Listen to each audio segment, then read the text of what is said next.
Hi friends, ఇప్పుడు మీకు చూపిస్తున్న మొక్క చింత చిగురు మొక్క. మా తోటలోనే ఉన్నాయి. నేను వీటిని పెట్టి 1.5 year అవుతుంది. మంచి లోతు వచ్చేసినాయి 2 మొక్కలు. చిగురు చూడండి, చిగురు ఇలాగ వచ్చేసింది.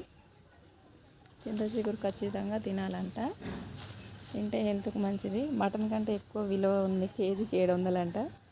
మొన్ననే రీసెంట్గా పేపర్లలో న్యూస్లో చెప్పారు. ఇది సీజనల్గా దొరుకుతుంది కాబట్టి, ఇది విలేజ్లలోనే ఉంటుంది కాబట్టి, సిటీలలో ఉండదు కాబట్టి దీనికి ఇంత రేటు ఉంది. చాలా పోషకాలు ఉంటాయంట ఈ ఆకులో, ఖచ్చితంగా తినాలంట. అందుకనే నేను మా తోటలో విత్తనాలు వేసేసి 2 మొక్కలు పెంచుతున్నాను. బాయ్.